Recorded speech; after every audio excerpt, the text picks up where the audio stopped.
Test 1, 2. Can you hear yourself? No. Can you hear that?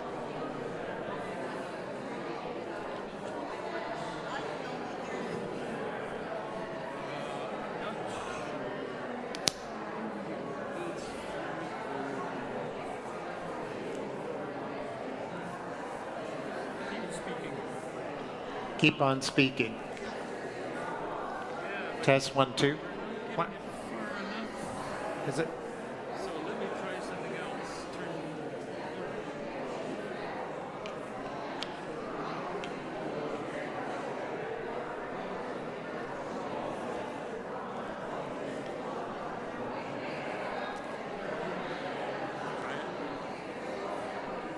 Just testing out the mic.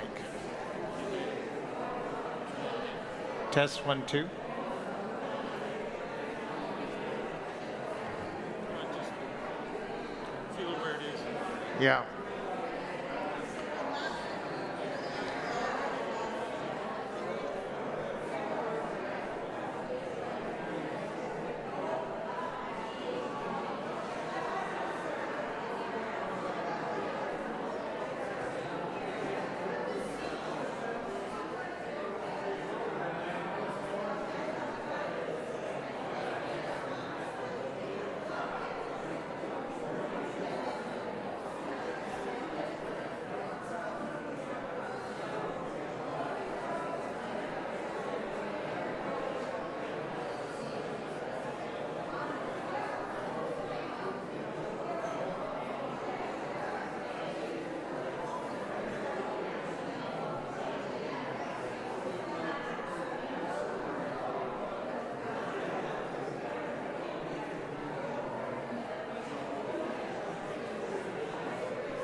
Good morning, everyone.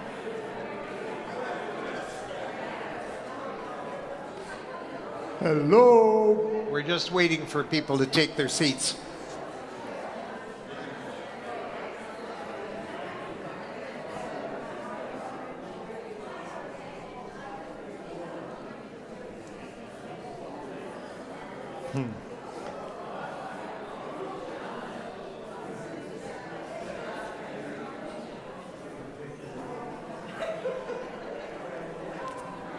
One, two.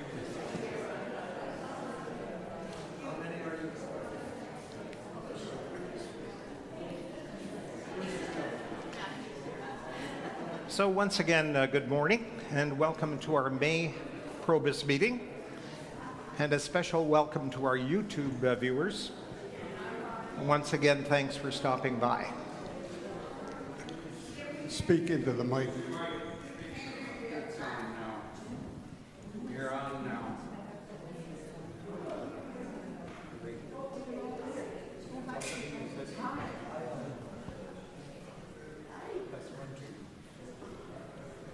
Test, test. Thank you. So once again, good morning, and thank you to our YouTube viewers for joining us. We're happy to see you here. I woke up this morning to the thought that miraculously our brain starts working the moment that we're born and never stops until you stand up to speak in public. We appreciate our greeters this morning. Thank you, Phyllis and Mary, for making us feel welcomed. And I'm going to call on Kathy Stevens to make an announcement here. There she is.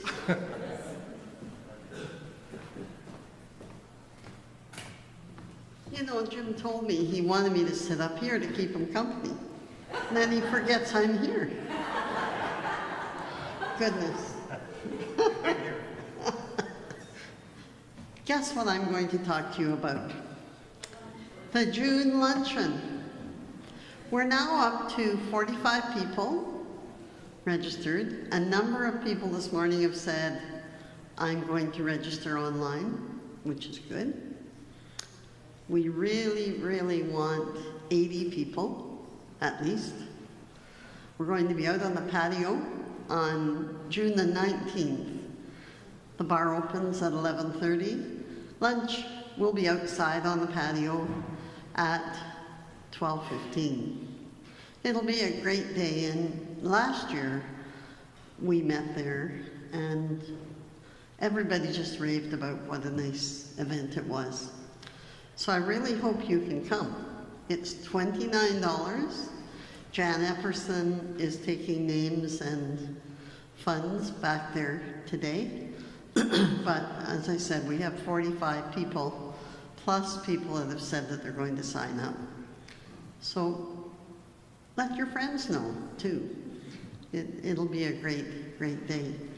I really want to emphasize that it is on the 19th of June, not the second Thursday of June. We had to move it because of the venue. So Guelph Country Club, June 19th, 11:30, and sign up as soon as you can. Enjoy.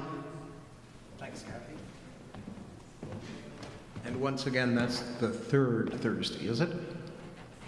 Yes. Perfect. I've got one other little announcement to make here, and it's the fact that we all love our coffee here at PROBUS. And I particularly wish to thank the coffee crew who come extra early to pick up the coffee and the cookies. But our crew has a problem. And here's what it is.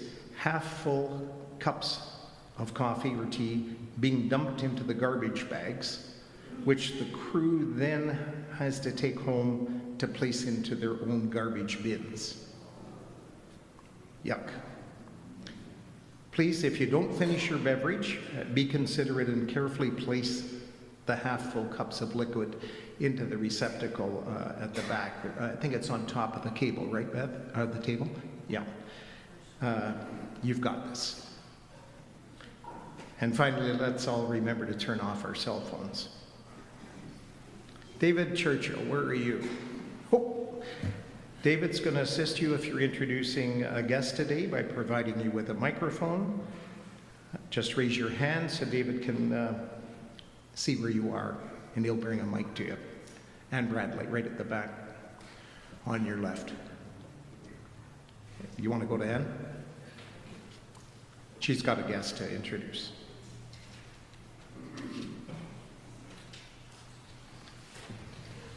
I'm pleased today to have my friend Elaine Weir here as a guest.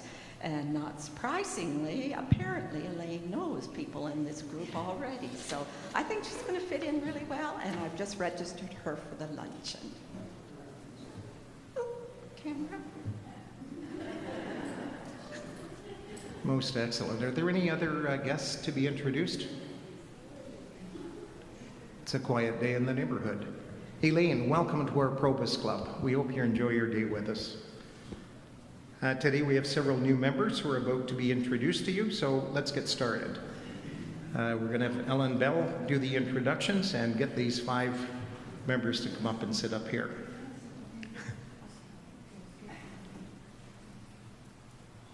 Don't be shy. They're all friendly folks out here.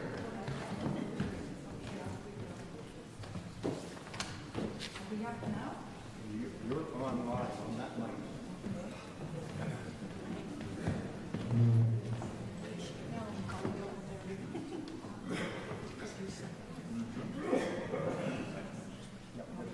No, just introduce him.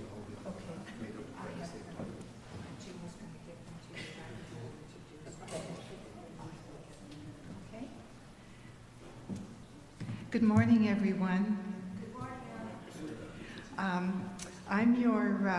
I'm the PROBUS Guelph membership chair. My name is Ellen Bell, and I'll be introducing 5 new members this morning. 4 of them I'll be introducing in the first person, and 1 of them is being introduced in the third person. And if we continue this format, then moving forward, we'll ask the new members to write their "Who am I" in the third person. It just makes a little more sense.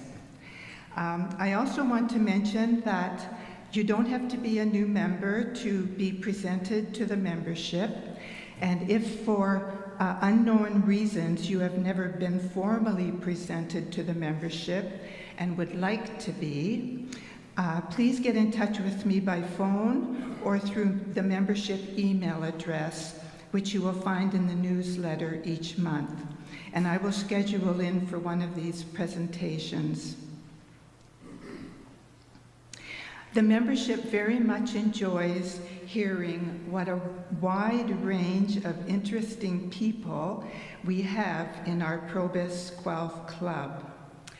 Now on to today's presentation of the recent 5 members. And the first 2 I would like to bring up are Alex Lopez Suarez and his wife Nancy Colby Lopez. If you don't mind coming up and standing by me. Okay, so Nancy Colby Lopez. So here we go. I was born in the USA in 1947. I have lived in Guelph since 1974. My working life. I graduated from the University of Wisconsin in 1969 with a Bachelor of Science degree in biochemistry. In 1971, I received my master's degree. In 1972, I moved to England, where I worked on medical drug testing at the Institute of Biological Standards and Control in London. In 1974, I moved to Guelph and spent the next several years raising our small children. I then went to the University of Guelph, where I studied for a certificate in information science and technology. I worked in the computer science department at Mutual Life from 1986 to 1990. In 1990, I moved to the Cooperators, where I worked from 1990 to 2000. I was Director of Development when I retired. My family life. I moved to Guelph in 1974 and have lived here ever since. I met my husband in 1986 and got married in 1989. We have 2 children and 5 grandchildren. We retired in 2003 and have traveled extensively ever since. I enjoy playing tennis, hiking, walking, gardening, and reading. Nancy Colby Lopez.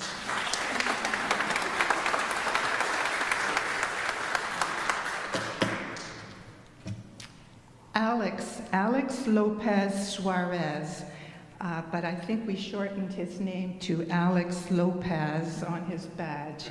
But if you wish to have it hyphenated, we'll redo the badge. No, thank you. That's good. Thank you. Okay. Alex Lopez.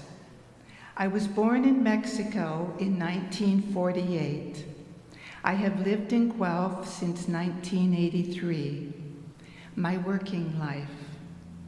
I graduated from the University of the State of Mexico in civil engineering in 1971.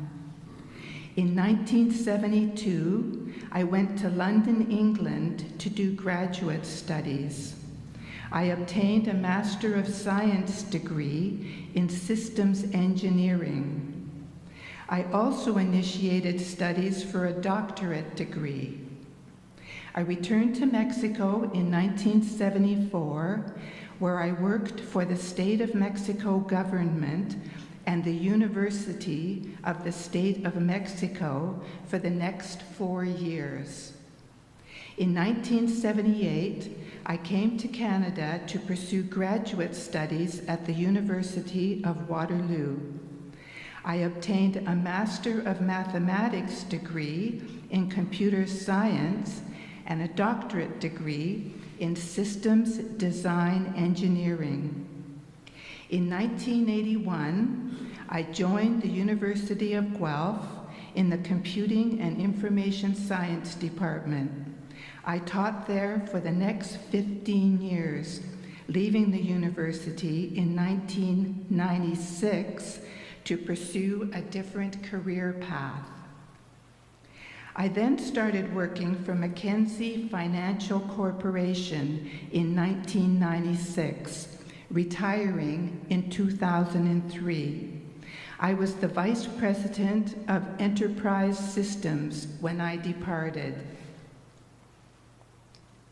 My family life. In 1983, I moved from Waterloo to come and live in Guelph. I have since lived in Guelph. I met my wife, Nancy, in 1986 and got married in 1989. We retired in 2003 and have since been traveling for about 6 months every year to Mexico, the USA, and Europe. We keep an active lifestyle, playing tennis, hiking, walking, and socializing. We are looking forward to socializing with other retirees of the PROBUS group. Alex Lopez.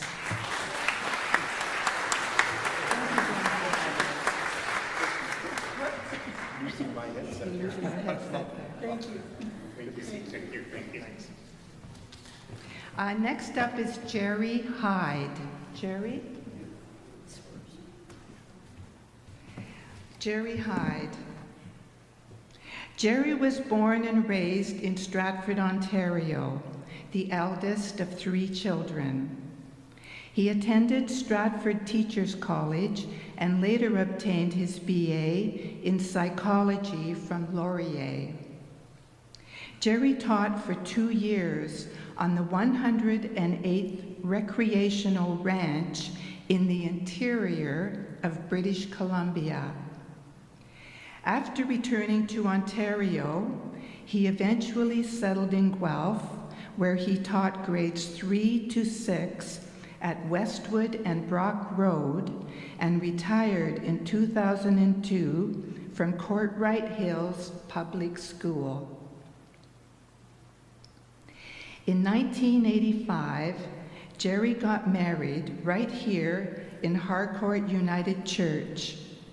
His wife, Leslie, who sadly died in February of 2024 after an aggressive bout of cancer. The loss has been profound.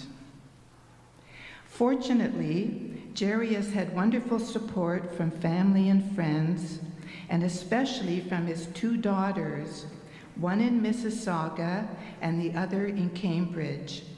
He has 3 adorable granddaughters, ranging in age from 5 to 8. Jerry traveled on many trips with Leslie, especially enjoying Iceland and the Oregon coast. He volunteers in schools to introduce calligraphy to grades 5 and 6. He is also a member of the Guelph Wellington Men's Club and likes gardening, playing pickleball, hiking, biking, and going to theater productions, particularly the Drayton shows. Jerry Hyde, everyone.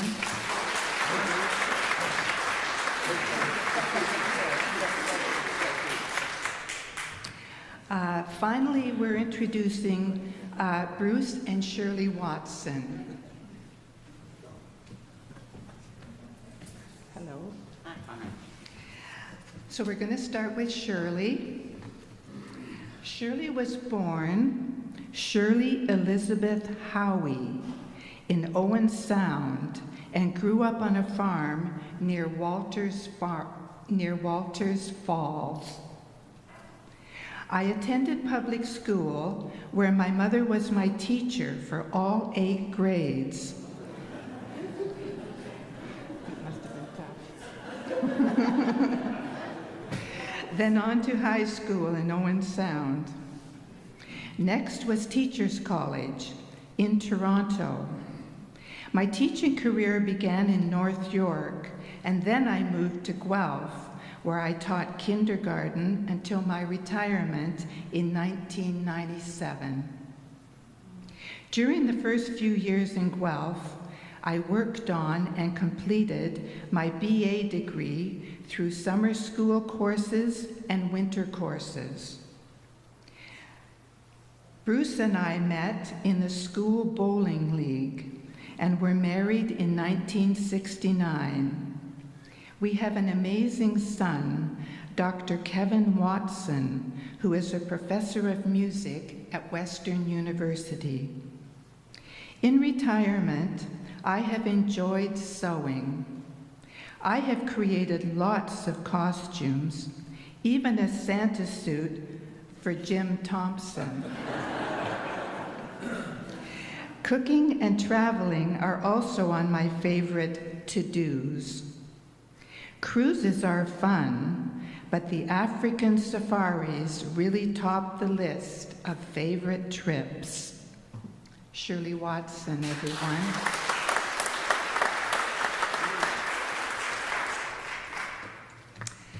Bruce Watson.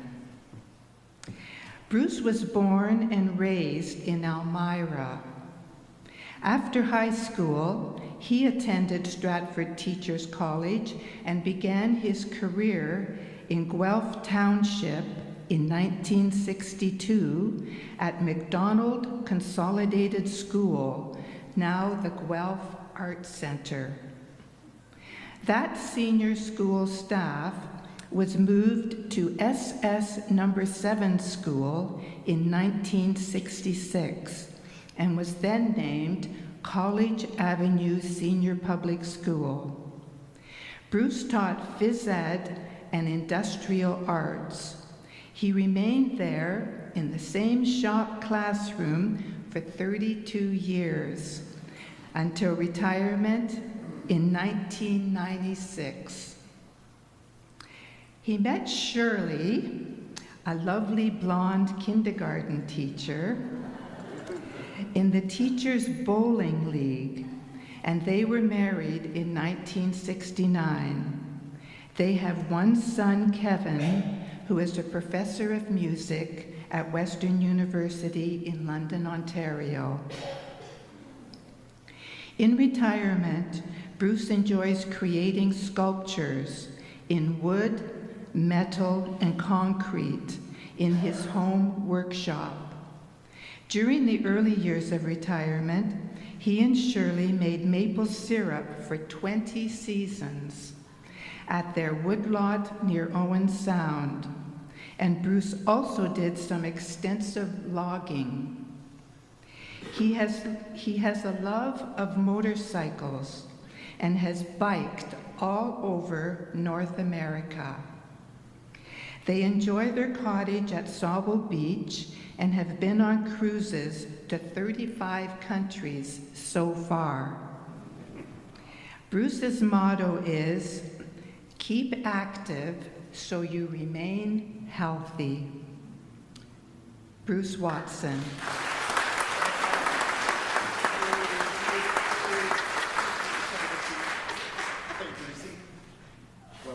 Thank you.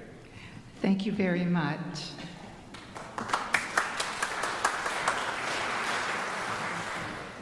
You guys and gals can actually go back and sit where it's nice and comfortable if you wish. Or you can stay up here.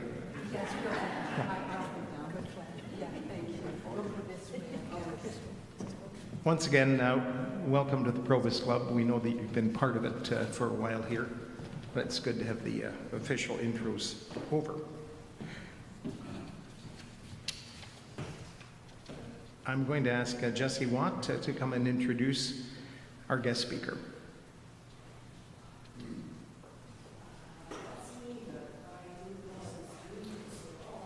Oh. Well, we can fill in for you. I don't have a write-up on Kathy Summers, but I've got, luckily, Kathy Stevens here to help me out. Just please give me a minute.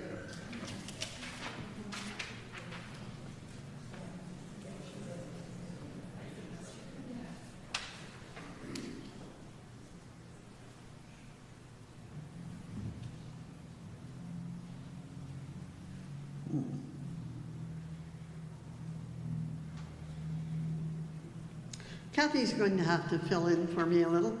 I'd like to introduce Kathy Summers. I met her, oh my goodness, maybe 1975, probably 1982.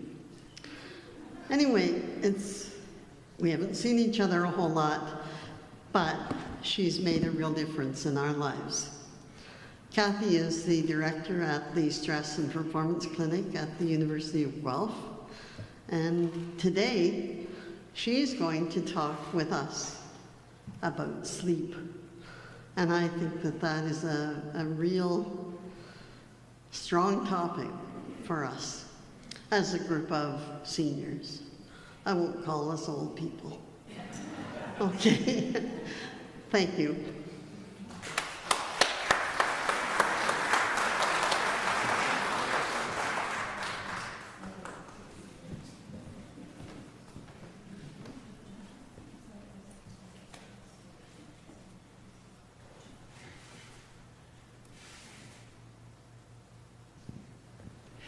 Good morning, everyone. Who wishes they had 5 more minutes of sleep last night? Who wishes they had more than 5 more minutes of sleep last night? We all know that sleep gives us so much. And yet sometimes it's not always that easy. It's delightful to be here in Guelph, where I've worked and lived for many years, and I know many people. The Stress Management and High Performance Clinic was founded by Dr. Evelyn Bird, and some of you may know her. Evelyn Bird was a professor at the University of Guelph in the Department of Human Kinetics. In the 1970s, she was reading about different relaxation techniques, biofeedback, and how helpful it would be for people's health and performance and all kinds of things. And Evelyn was a very hard-nosed scientist and thought, well, where's the data? Like, we need some research here. And she started doing some of that research. She advertised in newspapers for people from the public, for people on campus, people who had stress-related headaches, backaches, etc. And after the research study was over, she was shocked because the results were better than she ever expected. And then the big surprise? People kept on contacting her, saying, my neighbor came to this program and it was so helpful for them. Or the doctors who'd had to do the physical checkups to make sure there was no other reason besides stress that might have been causing their symptoms. They were also calling saying, I've got a few patients I would like to send to you. And on it went. So Evelyn thought, well, what if I keep this going as a clinic? And it'll just be a fee-for-service clinic. We'll teach people who are interested in these techniques.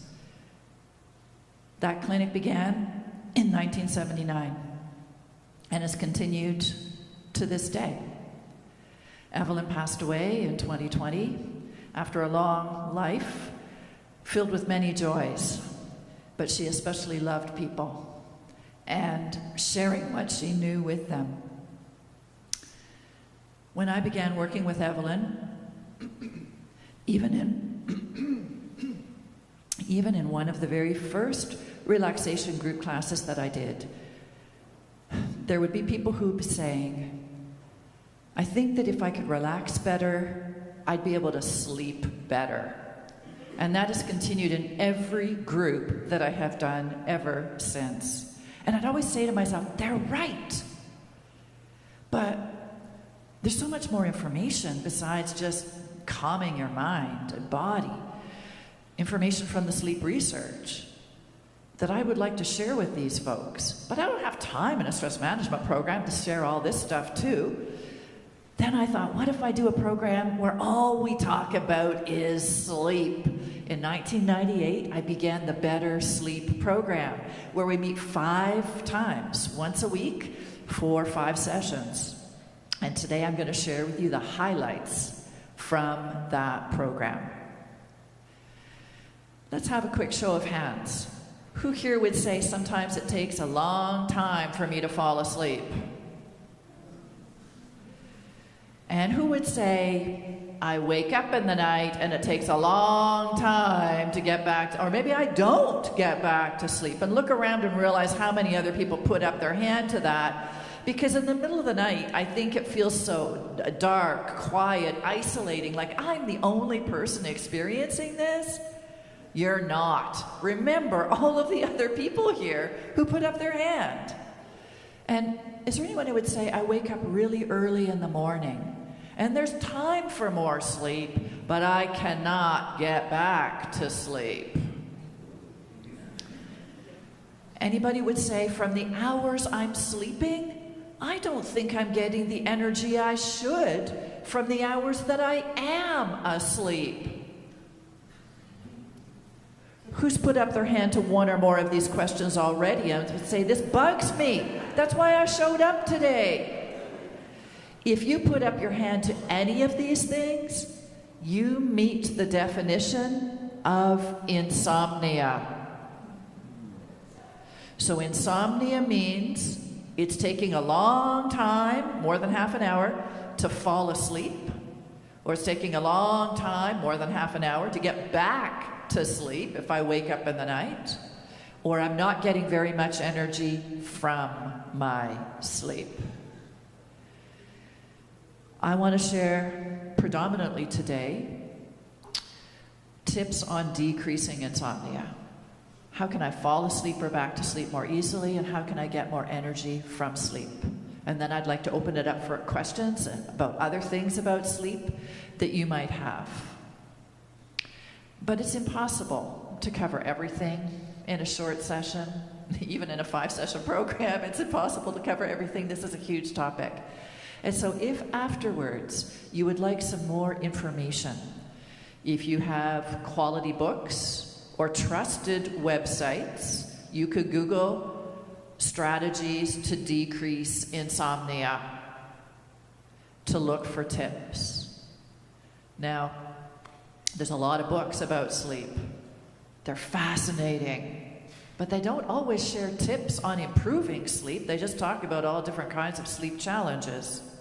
So I've done some of the heavy work for you. I have a handout. I put it on the back table over there, just beside the coffee. And it has a summary of what I'm talking about today on the back. But on the front, it also has a list of books that share specific strategies and some websites.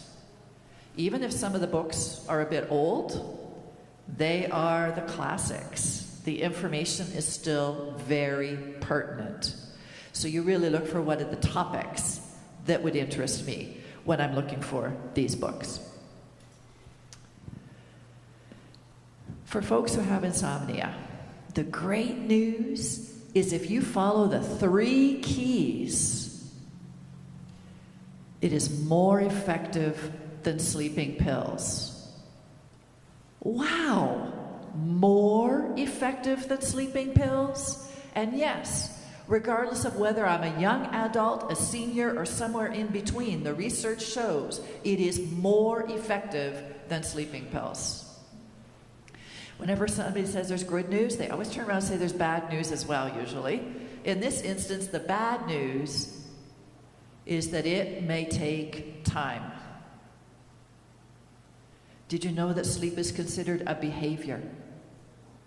Sleep is a behavior of our brains and our bodies, which explains a very common occurrence that I might have a flare-up of arthritis, or I've got an injury, or I've had some surgery, there's pain, and my sleep changes and it's not so good. Or maybe there's some friction in my family, or I'm worried about money, or I'm hearing things on the news about tariffs and job losses, and I'm getting all stressed out, and my sleep changes because this is what I'm thinking about when I'm in bed. And then, when the pain settles, or the injury heals, or that stressful situation at home, it settles down, people expect their sleep will go back to the way it was before. But sometimes it doesn't. It's stuck because it's a behavior, and we got into a new behavior. But the good news is that we can shift that. We can shift the behavior of sleep. But if you've ever made a New Year's resolution, have you done that? I'm going to eat more nutritiously. I'm going to be more physically active. I'm not going to procrastinate so much this year. You've kept all those resolutions, no problem, right? Yeah, you're smiling. You know it's more than just making the resolution. You've heard them probably say, I need to do that new behavior every day for 28 to 35 days before it's more familiar, that then if I kept on doing it, there's a good chance it could become a new habit for me. I find it very interesting that sleep research shows exactly the same thing. I may need to do my new sleep behaviors every day or every night for 3 weeks or 4 weeks before I can tell if I'm on the right path. Not at my final goal, but just to tell if I'm on the right path toward that goal. So that's a big ask. Could you try an experiment for a month before making a judgment call? So you might go home tonight, you might try all the things that I'm recommending, wake up tomorrow and say, well, that didn't work. Obviously, Kathy doesn't know what she's talking about. And you haven't tried it long enough. Some of my clients will notice improvements immediately. Some it'll be 1 week, 2 weeks, 3 weeks, 4 weeks. So first recommendation, I try a 1 month experiment. And the reason it's a month is because this will be a bumpy road. So many things influence my sleep. Things might be going well for a few nights and then, oh, I'm catching a cold and I can hardly breathe. My arthritis has flared up. I have to give a presentation in front of 500 people tomorrow. I have to go to court tomorrow. The big athletic event that I've been training for 3.5 years is tomorrow. Or Santa Claus is coming tonight. Oh, I'm so excited. Life happens, and it impacts our sleep. So much so that the experts say it is unrealistic to expect a great sleep every night. Take the pressure off. Take the pressure off. The recommendation is to use the 3 keys and other sleep strategies. So I'm working towards 1 good night of sleep a week. I keep on practicing, working towards 2 good nights of sleep a week, 3 good nights, and they might not be consecutive, 4 good nights. My ultimate goal, 5 good nights out of 7. Anything more than that is gravy. Enjoy it. So what if I have a sleepless night now and again? My brain and body are reacting to life events, situations, aches and pains. That's normal. In fact, after a sleepless night, there'll be more biological pressure the next night or the next night to really get into sleep if I don't get in the way. Well, we're talking about realistic expectations that sleep can change, but over time, and that I'm aiming for 5 good nights, not 7. I'm also thinking about one more expectation that sometimes is unrealistic. How long do you think it takes adults on average to fall asleep once they lie down in bed? What would you say?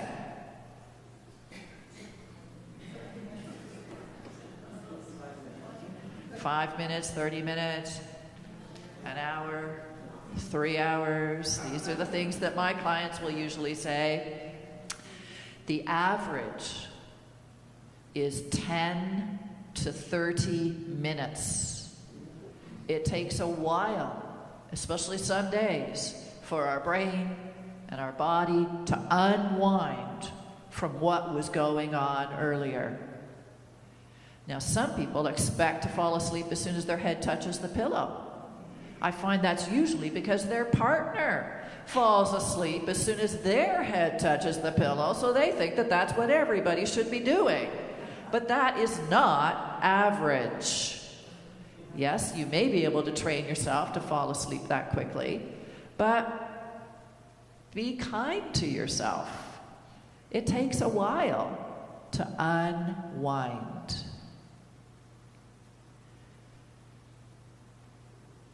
So if I have more realistic expectations and follow the 3 keys, I'm setting the stage to improve my sleep.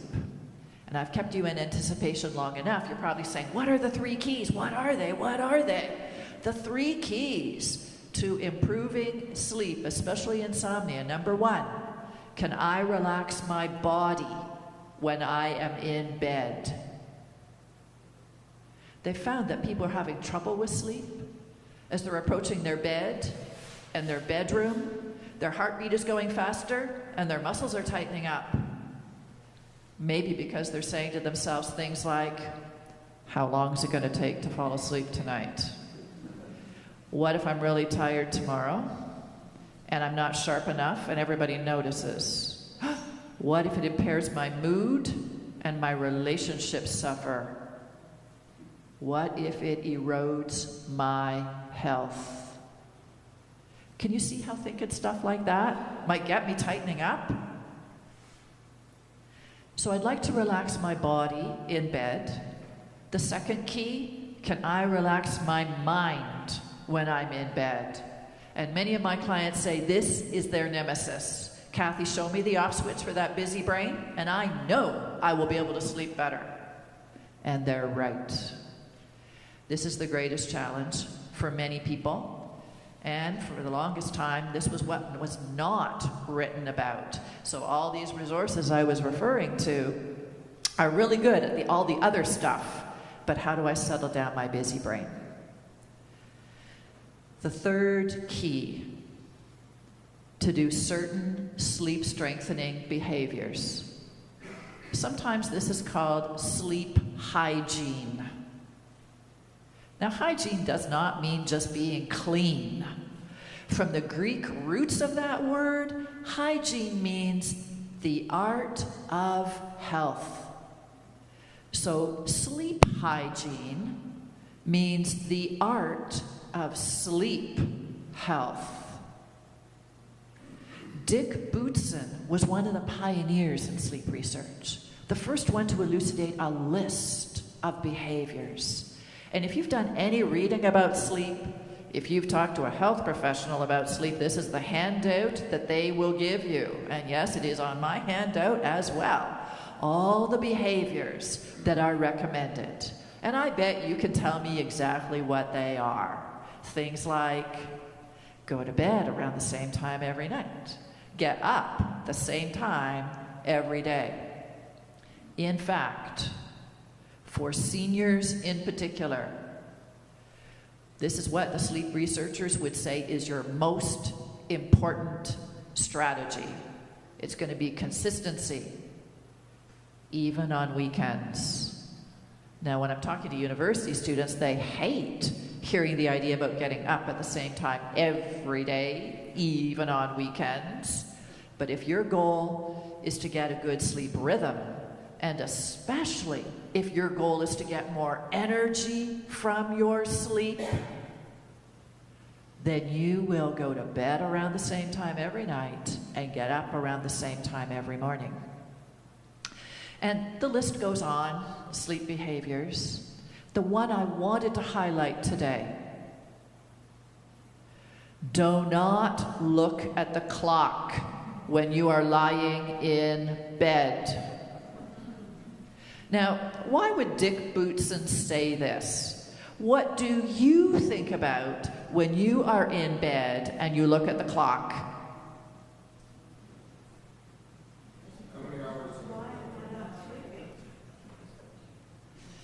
So some of us are doing the math. I've already been in bed an hour, and I'm still not asleep. Now it's 2 hours. Or I've woken up and there's 3 hours before the alarm goes. Oh no, now there's only 2 hours. Uh-oh, there's only 1 hour before the alarm goes off and I have to start my day. Or why am I not sleeping? Trying to answer these questions. This gets our brain turned on. I just said one of the 3 keys is to relax our mind. Doing math, trying to solve problems, trying to figure out my sleep. In bed is not the time for this. And then some of my clients, when they look at the clock, they're saying to themselves, I've got to fall asleep right now, or back to sleep right now. I need all of my energy for tomorrow. It's a really big day, so relax and get to sleep. Who would say that sounded very familiar? If that was you, then I'm so glad that you're here today, because this may be what opens the door and makes all the difference. Now, that was pretty calm in my tone, but did you hear the words? I literally said, I've got to fall asleep now. I need all of my energy for tomorrow. It's a big day, so relax and get to sleep. And I sound like the army drill sergeant cracking the whip. And my brain, when it hears the rigid, inflexible words, I should, must, got to, have to, all, now, will say, this sounds really important. I know exactly what to do. When it is important, you release adrenaline to get that job done. What does adrenaline do? Pumps us up, tightens our muscles, makes our heart race. I've already mentioned that a minute ago, didn't I? And it makes our brain race. In fact, research shows that it will take 3 times longer to fall asleep or to fall back to sleep if I am saying I have got to, I should, I must, I need to sleep 8 hours, or right now, or without these awakenings, or better than last week, or whatever. And so your assignment over this coming week, if you choose to try this, is to monitor, what am I saying to myself when I'm in bed and looking at the clock, or maybe when I'm not even looking at the clock, or maybe not even in bed. I've had clients who've said, there I was falling asleep in front of the TV, saw the time, said to my family, oh, look at that, I've got to get upstairs, I've got to get to bed because tomorrow's a big day, I'm going to be doing this and this and this, so I'm going to go right now. And once they're up in their bedroom, they're wide awake. They weren't even aware they were saying, I've got to, I need to, get up there, do da-da-da-da-da-da-da. But that demand activates the nervous system. You've heard of conditioned responses? The word sleep might have become paired up with the words should, must, got to, have to, now, all, and they become conditioned together. So I don't even realize that when I'm talking to myself in my head or talking to my friends or my family, that when I say sleep, I'm saying I should or all, or sleep has become matched with these other words. And because of this conditioning, the easiest way to get around the pitfall of trying too hard and demanding that sleep happen is to actually change my goal. So from tonight onwards, your goal is not sleep, because of the risk that you are usually saying, I must, I should, I've got to, sleep, fill in the blank. Oh, now you're all looking at me like, well, what's the goal? Because it would be lovely to have a great sleep tonight, wouldn't it? My new goal in bed is to rest. To rest my mind and to rest my body. Because this is when sleep overtakes us. Who has ever fallen asleep in front of the TV, or reading the newspaper, or in church, or a boring meeting, or right now? The advantage of right now is you can say, I'm practicing what Kathy is talking about. I am really engaged in this presentation. It is okay to close your eyes in my presentations. I bet in front of the TV you're not saying, I've got to fall asleep right now. You're probably saying, oh, after the day I had today, it is so nice to put my feet up, sink down into this chair, and just take a break and rest and do nothing and be entertained by this mindless show. And the more hours I've been awake, the more biological pressure there is to push us into sleep when we're resting. So this is a skill. If I could rest in bed as well as I can rest in front of the TV or reading the newspaper, it'll be much easier to fall asleep or to fall back to sleep. This is such an important point. I'm going to quiz you on this for the rest of the time that we've got to get today, especially if you're sleep deprived and only taking in 50% of what I'm saying. The point that I want you to remember is that when I'm in bed, my new goal is to rest. Hoping that when you're in bed tonight, you'll say to yourself, oh, it is so nice to just rest.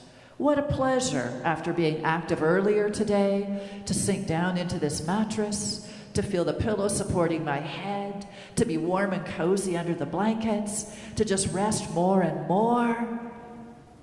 Can you hear how different that sounds from I've got to get to sleep right now, tomorrow's a really big day?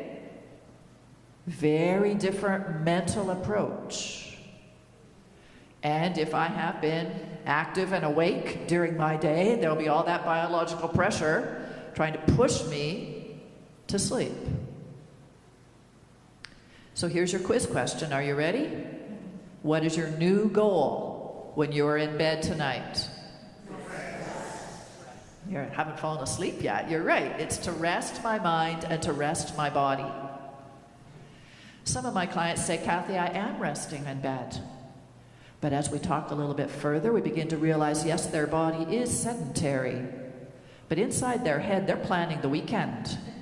They're reviewing their finances. Or they're thinking about the tariffs and what they're hearing on the news. Or they're worrying. Or other mental executive functioning. They are not resting in bed. And sometimes they'll say they've got no idea how to rest in bed because their brain is always doing this kind of thinking.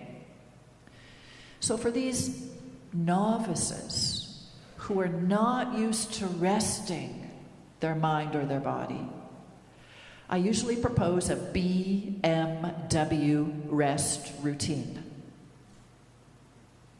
Now, BMW does not stand for a new vehicle in this context, but you could try sliding it by your family. Kathy said BMW will help me sleep a lot better. And if you get a new vehicle out of that, enjoy the drive. BMW is a mnemonic to remember 3 components that can suggest resting more profoundly. B stands for breathing. Slow it down.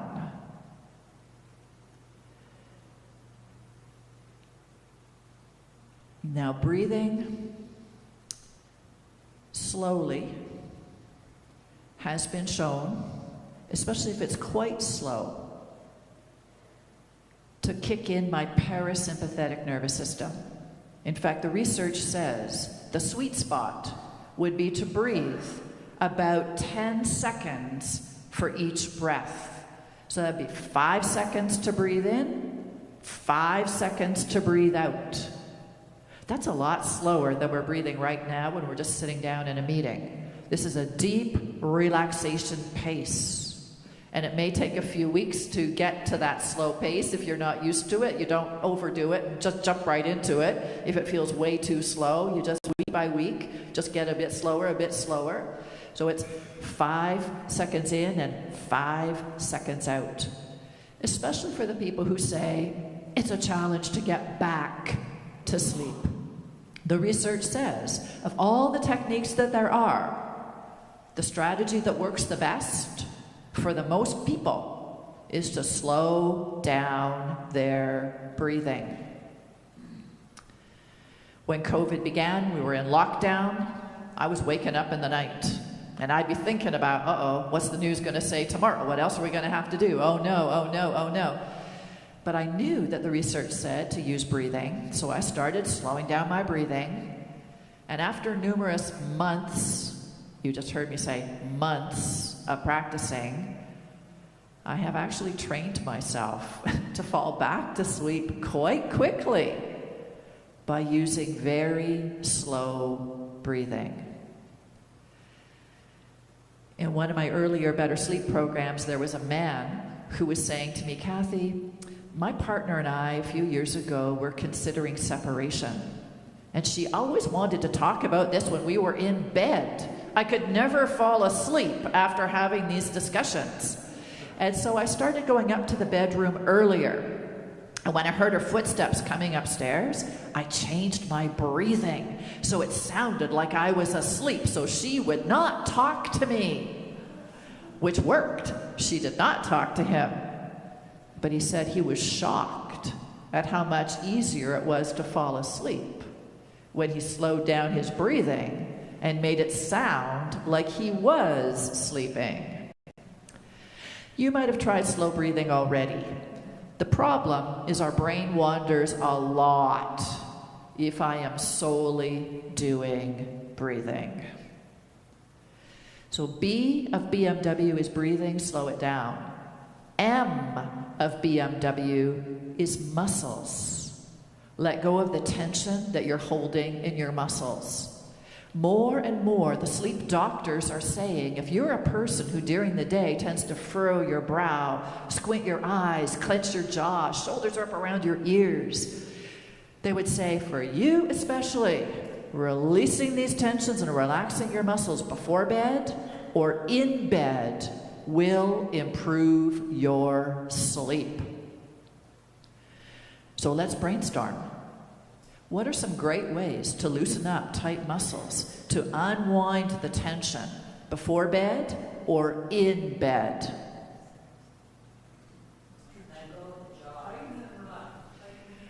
Some great ideas coming up here. Stretching. We really relax the muscles after some stretching. You can make your own stretching routine. Maybe you've been given one by your doctor or a physiotherapist or a kinesiologist. It's also great to do muscle relaxation, tense and release. In fact, that's what I teach in my program, tense and release, very gently. And relaxing your jaw, I heard. In fact, I come from a science background, and to get the best benefit, we really want to relax the eyes and the jaw, because proportionate to all the other muscles in our body, there are more nerves from the eyes and the jaw inputting into our brain. So when I'm holding tension here, information about that tension is going into the brain. It keeps the brain very active. We've known for almost 100 years, if you can relax your eyes and your jaw, it is so much easier to fall asleep. I have had clients in the past who've told me this was what they learned in the army when they were in the war. This would be what they were taught to do whenever there's a break in the fighting. You're in the foxhole, you do the tense and release exercise, you relax your face, and you can go down to the other muscles in your body. And yes, they were able to even to fall asleep in the midst of a war. B is breathing, slowing it down. M is muscles, letting go of tension. We can also let go of tension with warmth, a warm bath, or a hot pack, maybe on some tight muscles. We can relax tight muscles with laughter. A good belly laugh has more quick relaxation afterwards than we would get. It's faster than if we were taking Valium or vodka. Interesting Simon Fraser University research study there. So laughter truly is good medicine. And Dr. Barry Crayco, who has a sleep clinic, he's a sleep specialist in the United States, Dr. Crayco says, don't tell the other people that I do this, don't tell the other sleep doctors I do this, but I tell my patients, before bed, watch a situation comedy, one that is so funny, you cannot stop laughing and laughing and laughing and laughing.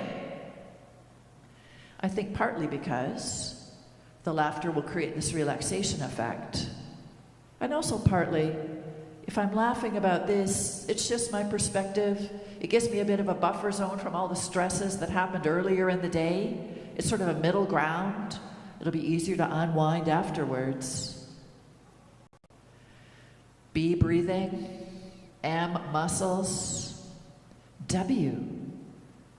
W stands for warm. Has anybody here not wanted to get out of bed some mornings because it was so warm and cozy underneath the blankets? just thinking about a time when I was warm and cozy in the sunshine, in the hot tub, underneath the blankets. Just thinking about that calms our mind and our emotions. But there's also something physiological here. You know that stress reaction? Sometimes it's called the fight, flight, freeze response, or the emergency response, or the anxiety response. It's not only my muscles tightening up, and my breathing changing, and my heartbeat going faster, and my brain racing. Did you know that as a part of that response, our body says, I don't need very good circulation into my fingers and my toes and around my stomach right now. Shut that blood away. Get the blood going up my arms to the big muscles in case I need to punch or climb a tree. Get it going up my legs in case I need to kick or to run away. Part of the relaxation response is the warm blood goes back to my fingers and back to my toes. And when that happens, if I've got a blanket over top of me, it'll start feeling warm and cozy underneath the covers. That's a sign I am resting. Some of my clients have been able to warm up their feet in bed. And then the partner will say, what's wrong with you? You always have cold feet all the time, and now they're not cold. Because they've learned I can use a deep relaxation exercise or a deep meditation exercise to not only relax my breathing and my muscles, but the blood flow, so it's warm in my hands and my feet. So these are the 3 signs I am resting. Slower breathing, softer muscles, a smoother face in those muscles, and warmer hands and warmer feet. I'm not talking about hot, like a heat wave. I am not talking like a hot flash. These are uncomfortable. Perhaps you've heard it said that I should sleep in a cold room. That's not what the research says. The research says we do not sleep well if we are too hot. That does not mean it has to be cold. It just means do not be too hot. And you and your partner might disagree about what thermometer temperature to put in your bedroom so that you both are not too hot. How many blankets to have so you are not too hot. But the bottom line is we do not sleep well if we are too hot. When I say warm, I'm not talking about hot. I mean that cozy warm. That's what we're looking for. This idea of having a new goal. Here's your quiz question. What is that new goal? To rest my mind and rest my body. It is so nice to just rest. To rest my breathing. To rest my muscles, especially the face. To rest so even the circulation goes back into my hands and my feet. Thinking like this. Calmly coaching the resting to go deeper and deeper will be very helpful to fall asleep more easily and to fall back to sleep more easily. I want to change gears now and talk about, well, how do I get more energy from my sleep? You're aware that we sleep in stages, right? I start off when I'm awake. I go into stage 1, stage 2 sleep, very light sleep, about half the night is going to be slow, this lighter stage of sleep when we add all the light stages of sleep up. And then after some of the light sleep, then we'll go into stage 3 or stage 4, which more recently they're actually calling slow wave sleep. It's more descriptive of what the brain waves are doing. They're very slow, very distinctive sleep waves. This slow wave, deep sleep, I'm so deep, I'm out of it. I do not hear the thunderstorm. I don't know anything that's going on. I am out of it. And although all stages of sleep give us energy, this slow wave stage of sleep is like a superpower recharge of energy. And many of my clients say, I want more of that. I want to make sure I get this energizing stage of sleep. There is another stage. I'll just talk about that for a minute before we get back to this slow wave sleep. After we have some light sleep and then some deep slow wave sleep, then we change gears and it's REM, rapid eye movement sleep, which means I am dreaming. And dreaming seems to be very important. It seems to be predominantly when we're dreaming that we're sorting out the garbage and deciding what I'm putting into long-term memory and what I'm not going to remember. So if I'm trying to learn a new dance step or Tai Chi or a computer language or something like that, I really want to make sure I have a full night's sleep.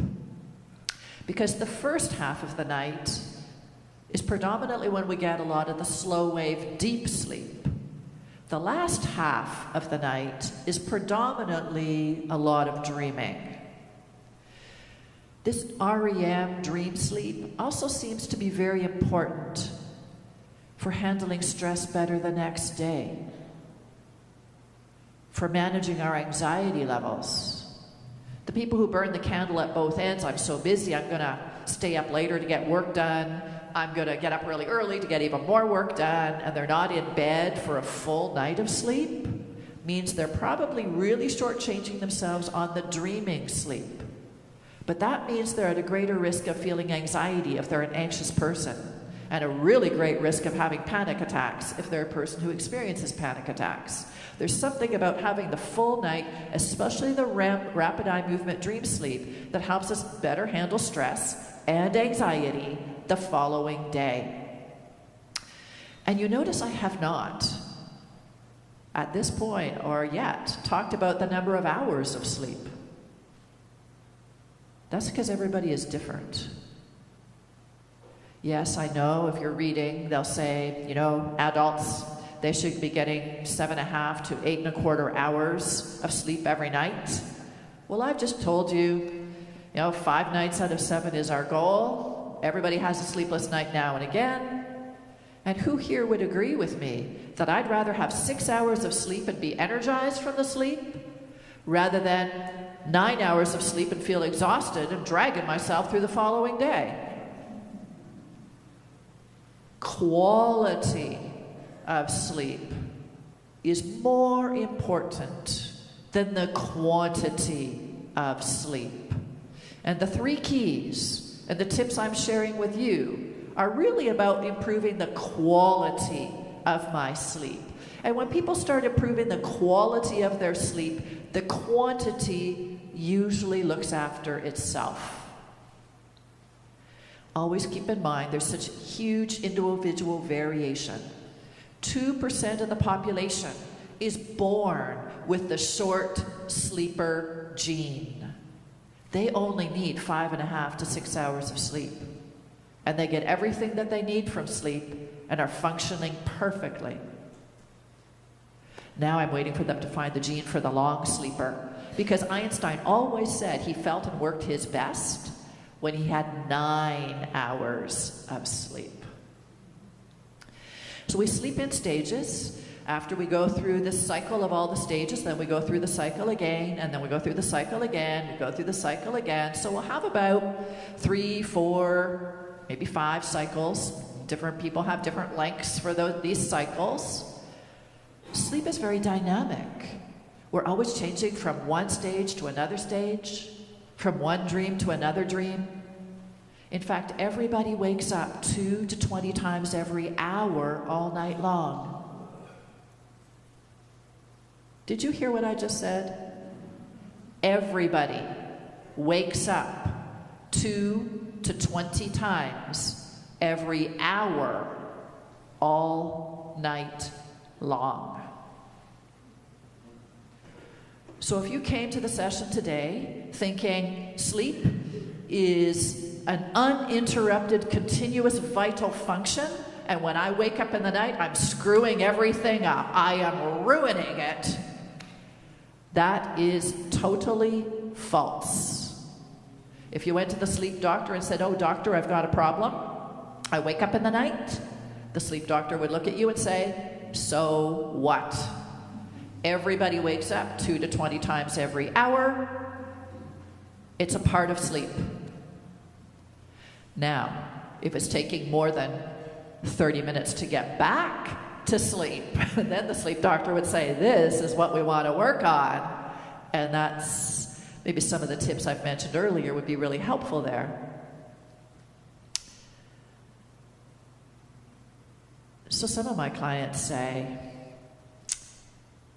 I don't know that I wake up like that. Well, we don't notice that we're awake unless we're awake for more than 8 minutes. Then it's starting to register that I am awake. So we have these very brief awakenings, maybe to readjust our posture, to get more comfortable, to make sure the house isn't burning down, I'm still safe, just checking in. And then we go right back to sleep and we've got no idea. But very commonly, some people will say, as I'm getting older, Kathy, I'm now noticing I am awake in the night. Are there any things making me more prone to waking through the night? And yes, there are. Obviously, if my bladder is full, I will be waking up in the night because I need to go to the bathroom. If I'm in pain, my body is saying, do something about this, and we might not like it, but getting out of bed and addressing the pain may be the smartest option. Did you know that there are some other factors besides health and illness and pain and going to the bathroom that might be making us more prone to waking in the night? For example, if my iron levels are low, I will probably be waking up more in the night.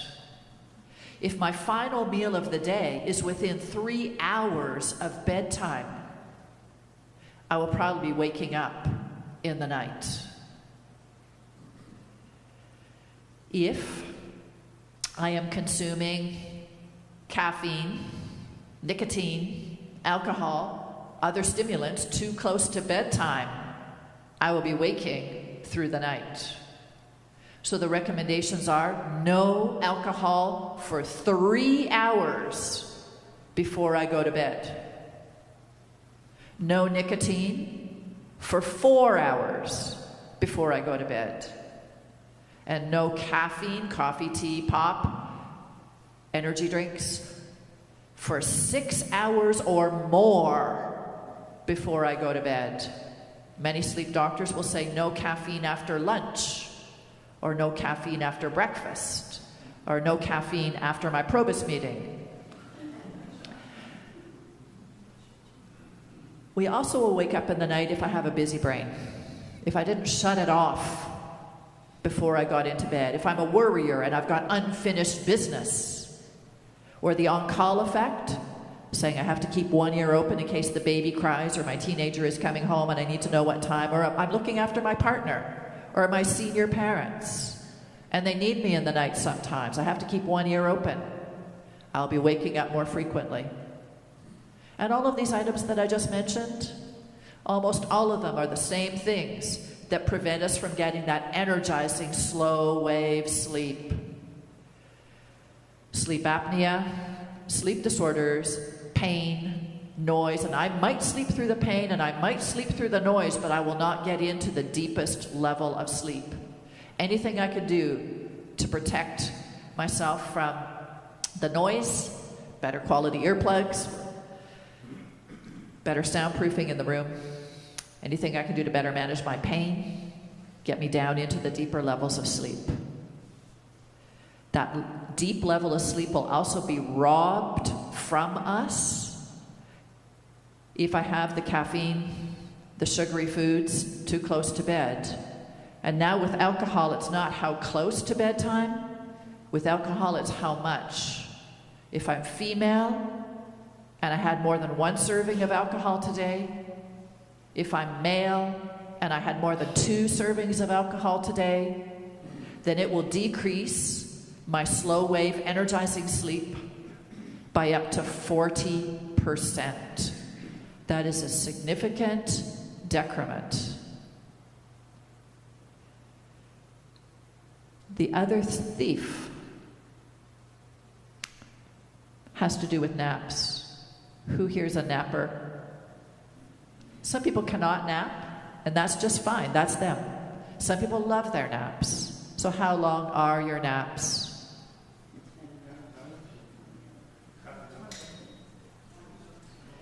I'm getting 10 minutes, half an hour, but some people will nap an hour, 3 hours, more. If I'm asleep during the day in my nap for more than 30 minutes asleep, I'll start getting the slow wave stage of sleep in my nap. And what that means is that when I'm in bed at night and I'm going through these stages and my brain realizes I'm getting close to having the slow wave stage, my brain will say, just a second, I had slow wave sleep this afternoon. I had it in my nap. Oh, been there, done that, do not need to have any slow wave sleep. And all night long we will not have slow wave sleep because I got it in my nap.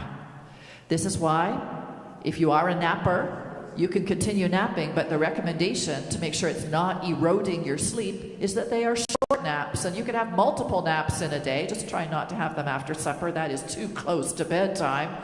But make them short. The research suggests the best nap length would be either 10 minutes or 20 minutes for most people.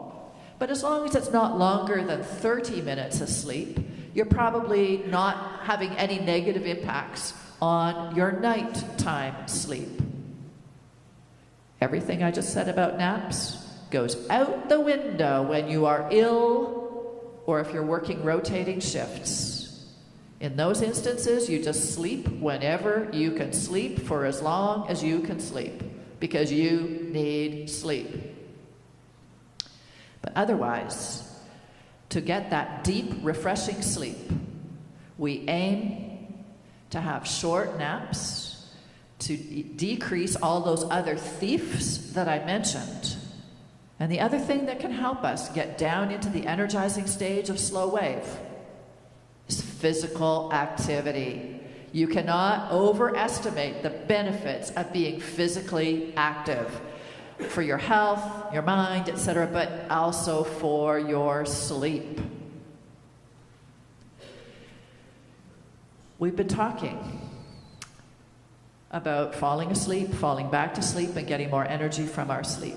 We've also talked about realistic expectations. And we've got a new goal, which is to rest my brain and body in bed. I think I've got just a few minutes left, and I'm wondering what your questions are. What have I not talked about that you would like to know about with regards to sleep? I have microphones. Put up your hands. 2 microphones. So. Hi there. I have tinnitus, so that's that buzzing in my ears. And one of the things I do every night, and I don't know it's helpful or not, I have this brown noise that is on my iPad that I put on to help myself go to sleep. What do you think of that? That's one of the best strategies when we've got the ringing of the ears or when we've got tinnitus, is try and mask it with something else. Some people worry about using white noise. However, our brain is activated if there's any erratic noises. So if my furnace is coming on or the air conditioning is turning off, this erratic noise could alert our brain and it could wake us up.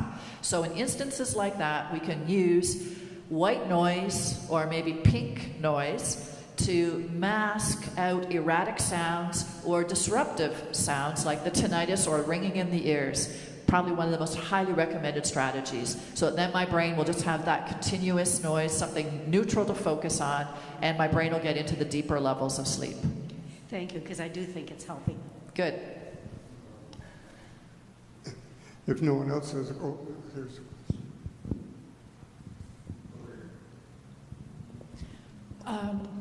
I was a wonderful sleeper, and then I had a child. And that was 40 years ago, and I have had insomnia ever since. I have to use sleep medication. I've already done your course years ago. I'm Catherine Greenaway, by the way. But I have discovered sleep stories. And I have earplugs that are, comfortable, or earbuds that are comfortable to sleep on. And I have discovered sleep stories. I learn things, but they also literally put me to sleep. Sometimes give a good laugh on the way. So I recommend them to my own patients. Highly recommend. Sometimes you get alerted, though, so you have to choose your voice and whatnot. But Yes, this is another good strategy. You guys know all the really good things to do. Catherine is right, that sometimes if I've got a busy brain, engaging it in a neutral place can be helpful. Some people will use podcasts, but they have to be neutral, calming, and not too stimulating. I want something just for my brain to follow and rest more and more. So that's the criteria. Am I truly resting? There are many apps that have these sleep stories, like the Calm app, but most of my clients, when they're giving me feedback, will say their favorite for the sleep stories is the Insight Timer app, if you're looking for more options and more stories.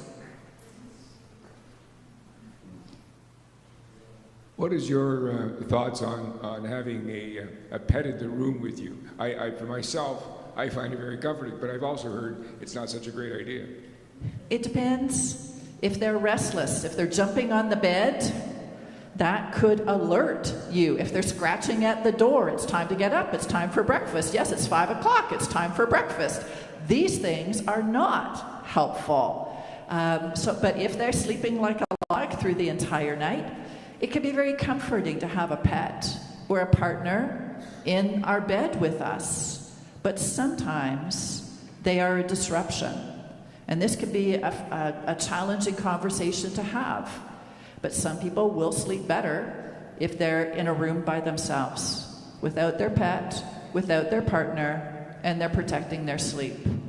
But some people will tell me psychologically they need to be with their pet or they need to be with their partner, even though they recognize it is disrupting their sleep. So it is a personal decision. I'm wondering about the CPAC machine. I don't have one, but I know friends that do. And what are your thoughts about the effectiveness of that in connection with sleep? Sleep apnea, you've probably heard, is a very common sleep disorder. It's why there are sleep labs across North America. They're trying to find people who have sleep apnea. Sleep apnea means I have periods of not breathing while I am asleep. So I don't know I'm doing it because I'm sleeping through it. Everybody has some small periods of apnea at night. Everybody has a few short episodes. But some people, as they age or with certain illnesses, will start having more of these episodes, and they'll start lasting for longer periods of time. I've had clients who've said, I will not breathe for a minute and a half. When I slept overnight in the sleep lab, they reported back to me, I'm doing this 400 times a night, 600 times a night. The problem is our brain, when this is going on, will not let us get into the slow wave sleep. It will want to stay awake enough so that it can say, hey, breathe, right? Don't die, breathe. Stay awake enough so that you can breathe. But over months, you start becoming more and more exhausted because you do not have the deep level of sleep. You're not energized from your sleep. This means I'm at great risk of falling asleep, which in a meeting like this wouldn't be a great problem, maybe a little bit embarrassing, but if it happened while I was driving home, very dangerous, and not only for my own life. Canadian research has also found that during these periods of longer apnea, our heart is releasing chemicals which ironically are very harsh on the cardiovascular system. And there's a much elevated risk of heart attack and stroke. Every time I read the research, it's always different. Initially it says double the risk, then it was triple the risk. Now they're saying it's 4 times the risk of heart attack and stroke. I was giving a presentation to a group of women. Afterwards, a 28-year-old woman came and said, I had a stroke 3 years ago, and now we realize it was because I have sleep apnea, and it was unaddressed. I had no idea I had sleep apnea. So even at a very young age, this could be very problematic. So this is why they're testing. And one of the primary treatments for sleep apnea is using the CPAP machine. It can be extremely effective. Many of my clients will say it's like night and day how it has improved their life. But if you talk to a lot of people, they will say, the mask is a bit uncomfortable. I find unconsciously I'm taking it off. I'm not getting the full benefit because I'm not using it all night long. In these instances, I would say go back. There are new devices, there are new masks. They're trying to make it more and more comfortable because most people, although it could be effective, are not using it to its greatest advantage. It doesn't work for everybody, but if it's recommended to you by your doctor, then seriously consider doing it. If it is recommended to you by your doctor and you are not doing it, please, no alcohol before bed. It could be a deadly combination if you are not addressing your sleep apnea and you are using alcohol.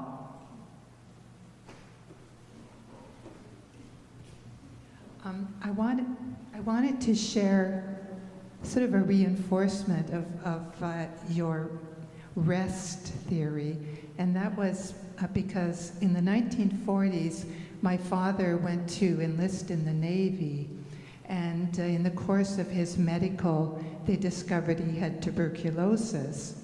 So instead of going into the Navy, he went into the hospital for many years, and eventually he was cured and had many good years of healthy life. But something that he used to always say to we children was, it doesn't matter if you sleep as long as you rest. And I've used that through my life, and it does help at those 3 a.m. waking moments to just remember, don't worry so much about not sleeping, just rest. And just in the thinking of it, it helps you to start relaxing. And the other thing I wanted to run by you is my youngest sister came up with an interesting idea with regard to napping. She says if she gets to bed super late and she has to be up early and she knows she's only going to get 3 or 4 hours sleep, instead of thinking I'm going to be so tired and I'm only going to get 2 or 3 or 4 hours of sleep, she thinks I'm going to have a nice long 3 or 4 hour nap.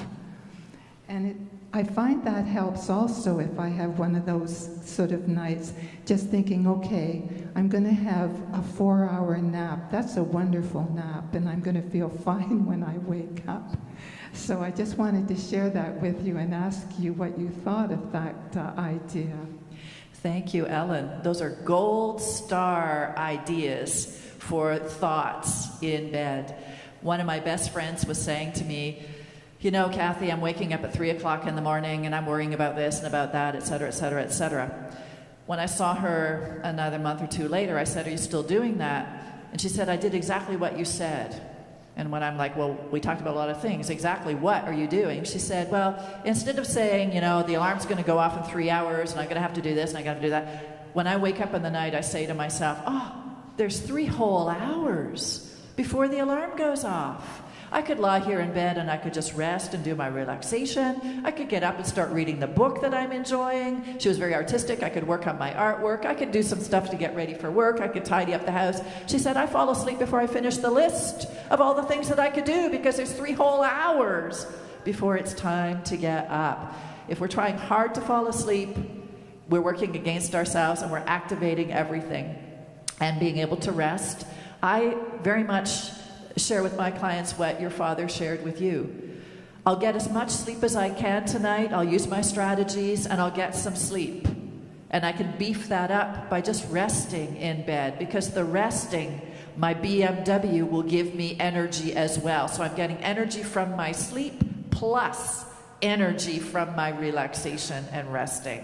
And that will be enough. And if I'm really, noticing some tiredness the next day, well, that means more biological pressure for sleep the following night to drive me into the deeper levels.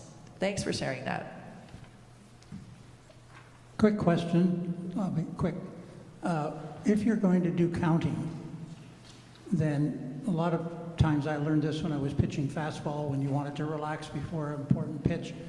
But the key for me is you must count. You must actually count. One, if you just sort of deep breathe and you don't count, you'll very quickly, your mind will go somewhere else. So I go 5 up, 5 hold, 5 down. And within 2 minutes, I'm gone. It's a smart idea to combine strategies because our brain wanders. And so if I can combine counting with the breath, as I mentioned, 5 seconds in, 5 seconds out, so I know it's about a 10-second breath. Or for me, sometimes I won't combine it with numbers. Some people don't like numbers. They've got an allergy. The minute I mention numbers in the session, they're like, oh, they're tightening right up. They've got an allergy to math. I will sometimes say with each breath out, I smooth my forehead. I soften my eyes. I relax my jaw. I'm focusing on a muscle with the breath out, and I'm moving to different muscles. Some people use the alphabet. Some people use other mental devices. So you're right. Pairing things up can make sure that I'm staying with what I'm doing. This is perfect. Can I ask one thing? Yes, go ahead. Okay, thanks. I've often read that you should get up if you can't sleep. But I think, well, I'm not going to go to sleep if I'm up, so I just want to stay in bed. Many people will say, I'm afraid I'm going to wake myself up too much, so they won't get out of bed. But this is a highly recommended rule. And I was the person who would say, it's so warm and cozy underneath the blankets, I'll be asleep in 10 minutes, I'm just going to stay under the blankets. And half an hour would pass, and even then I'd say, well, in 10 more minutes I know I'll be asleep, and another half hour would pass. Boutsen was very wise. Dick Boutsen recommended this a long, long time ago. Boutsen was wise because he realized we've got a judgmental, evaluating brain. If I've been in bed for about half an hour, at that point my brain will start to think, I am not asleep. Whatever I've tried so far is not working. What does this mean about tomorrow? What about my energy? What about my health? And I'm getting on a roll here, and this is not helpful. This is sometimes called the 30-30 rule. If I have not drifted off in about 30 minutes, remember, don't look at the clock. I'm estimating. If I haven't gotten to sleep in about 30 minutes, get out of bed to calm yourself down, especially your mind. Calm it down. So some people tell me they watch the aquarium channel. Some people will pet their cat. Some people will do crosswords or Sudoku. Some people will read a book. Some people will do a massage or knitting. I don't know what to tell you because I don't know what will calm your mind. Did you just hear what I said? Calm your mind. Not activate. Not read a book that's so exciting I have to read for 4 more hours to get the and who did it, what happened. It's a 30-30 rule because within 30 minutes I want to be back in that bed. So maybe after 10 minutes or 20 minutes or tops 30 minutes, I will be back in that bed. I'm just getting out of bed long enough to settle my brain. So in the research, some people, all they need to do is get out of bed, put their hands on the bureau and say, my name is Kathy, my name is Kathy. Well, you wouldn't say that, you'd say your own name. My name is Kathy, my name is Kathy. And you get your brain's attention, and then you get back in bed. But some people need to do more. They need to do something for 10 minutes or 15 minutes to get their brain in a neutral place. 30-30 rule, highly recommended. I only had to do this 3 different nights to realize this works. I fall asleep faster if I get out of bed and then get back in than if I stay in bed and just let the thoughts overtake me. It is harder to deal with the thoughts. 30-30 rule. Give it a try. Thank you. Kathy, do you have time to stick around if there are more questions? That would be great. I'd like to call on Ray Tobias to say thank you to our speaker.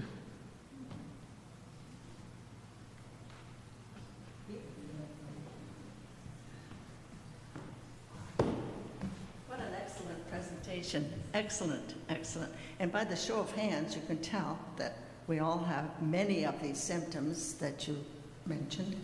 And I think most of us are going to go home tonight and try practicing BMW somehow, a little bit. And yeah, my mother had a good way of falling asleep. She was a very strict Roman Catholic. And up until when she was so old and ill, I'd go in her bedroom and she would be saying her rosary, sitting up. And I said, well, Mom, why don't you lie down? She said, oh no, if I do that, I'll fall asleep right away. I have to say my rosary, my beads. Anyway, thank you so much. It was wonderful, a little token of our appreciation.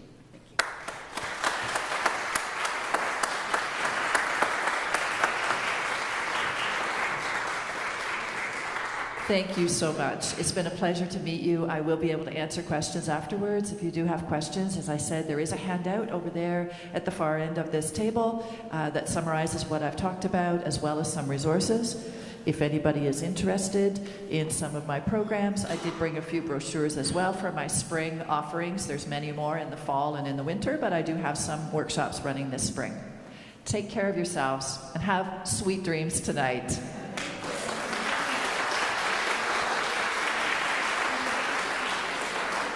And just before you go, let's remember the little chat about dumping out liquids, not into the garbage, but into the receptacle on the table back there. And finally, I'm going to leave you with 3 things that you may possibly be able to identify with. Here we go. 3 things. Inside every older person is a younger person, wondering what the hell happened. 2, I hate it when I put stuff in a safe place and then it's pretty much lost forever. And 3, the longer I live, the more convinced I am that this planet is used by other planets as a lunatic asylum. This concludes our May meeting. See you at the spring luncheon.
moves 4 to 40 times through the night, whereas I'm just trying to adjust to get in a comfortable position.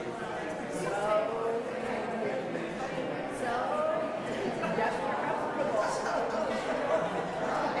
And be kind to yourself, right? Remember, everybody does this. Everybody does 4 to 40 times on average. I'm just trying to get comfortable. Sometimes with my clients, if there's distractions, if this is distracting, then I'll use a technique where I say, imagine if you're in a theater. When you're in a theater, but they dim down the lights, if they put just the spotlight on my face, it's a very narrow focus because it's a theater, but all you can see is one little thing. They brought the spotlight so that you can see Jim's face, you can see all the other people's faces, you can see their clothes, we brought the spotlight. And we do the same thing in our mind. So sometimes it's helpful to say to myself, yep, I'm noticing that ache in my knee, or I'm noticing, my shoulder, where my shoulder's in contact, or it's a bit of pins and needles. I'm noticing that. Address something that needs to be addressed, like pins and needles, but then open up the spotlight. What else do I notice? What do I hear?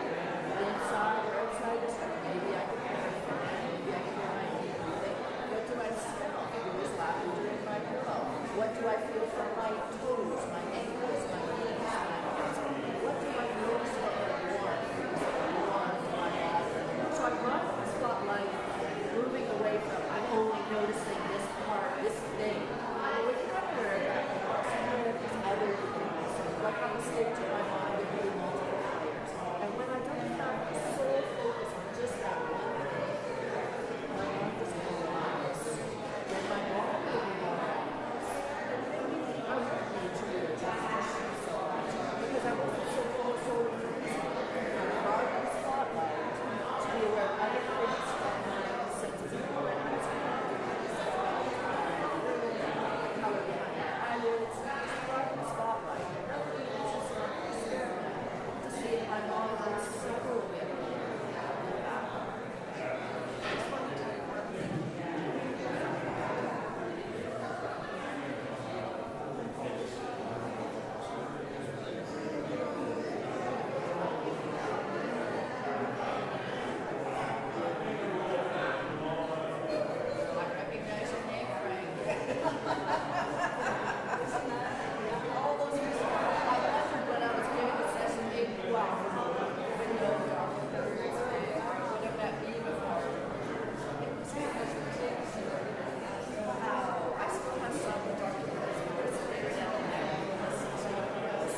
We all dream.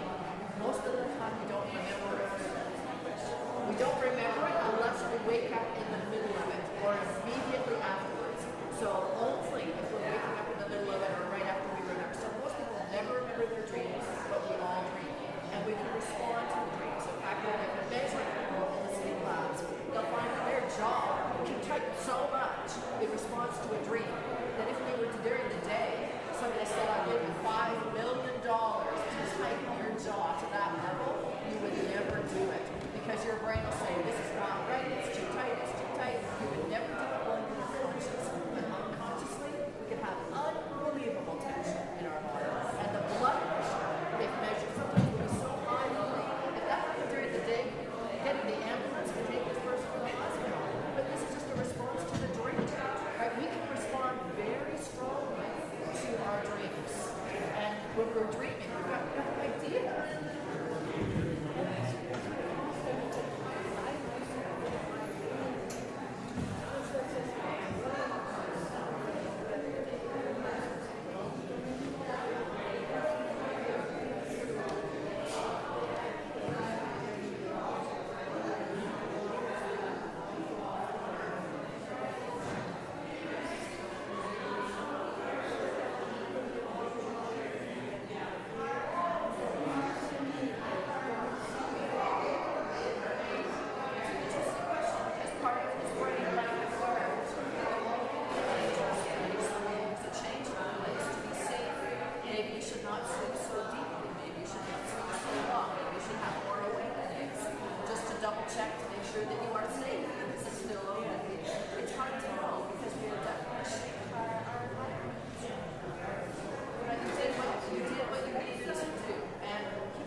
The reason is there's someone calling it 12. I thought I'd take it to the kitchen.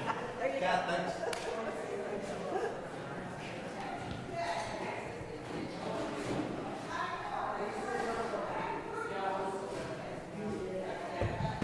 Kathy, thank you. You're welcome. Really enjoyed it. Likewise.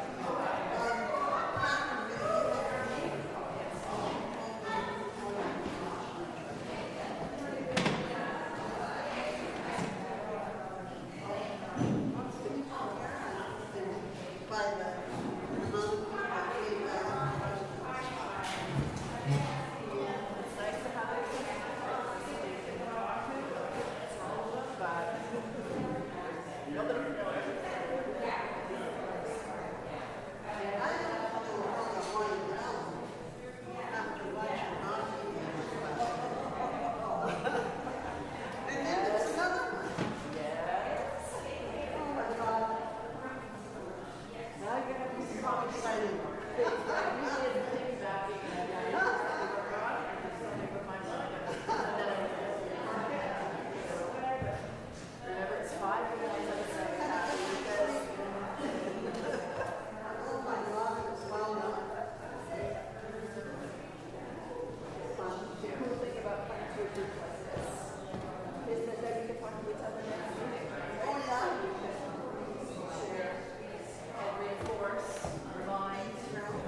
really the